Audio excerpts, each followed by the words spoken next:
ভয়াবহ ভূমিকম্পে বিধ্বস্ত ভেনেজুয়েলায় ধ্বংসস্তূপের নিচে টানা ৫ দিন আটকে থাকার পর এভাবেই জীবিত উদ্ধার করা হয় ২১ বছর বয়সী অ্যারন লেভি কান্তিও ভার্গাসকে। দেশটির লা গুয়াইরা অঙ্গরাজ্যের তানাগুয়ারেনা এলাকায় ধসে পড়া একটি ভবন থেকে তাকে উদ্ধার করে এল সালভাদর, মেক্সিকো ও ভেনেজুয়েলার যৌথ উদ্ধারকারী দল।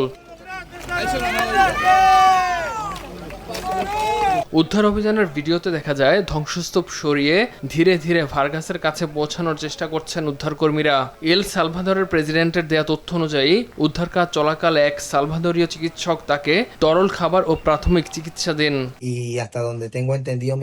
প্রেসিডেন্ট, আপনি আমার জন্য যা করেছেন তার জন্য ধন্যবাদ। আমার স্বজনদের কাছ থেকে জেনেছি আপনি আমার সর্বোচ্চ চিকিৎসার ব্যবস্থা করেছেন। ঈশ্বর আপনার আশীর্বাদ করুক। হাসপাতালে চিকিৎসাধীন ভার্গাস জানান, ওই ভবন থেকে তিনি একমাত্র জীবিত উদ্ধার হয়েছেন। স্যান্ডেলিনা সো, রূপচর্চায় আভিজাত্য।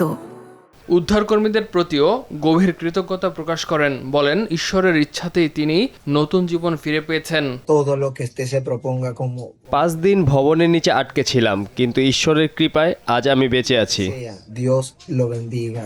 গত ২৪ জুন ৭.২ ও ৭.৫ মাত্রার জোড়া ভূমিকম্পে ভেনেজুয়েলায় এ পর্যন্ত প্রাণ হারিয়েছে অন্তত ১,৭১৯ জন।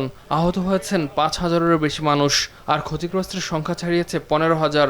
এখনও বহু এলাকায় উদ্ধার অভিযান অব্যাহত রয়েছে। ইমতিয়াজ আহমেদ, RTV।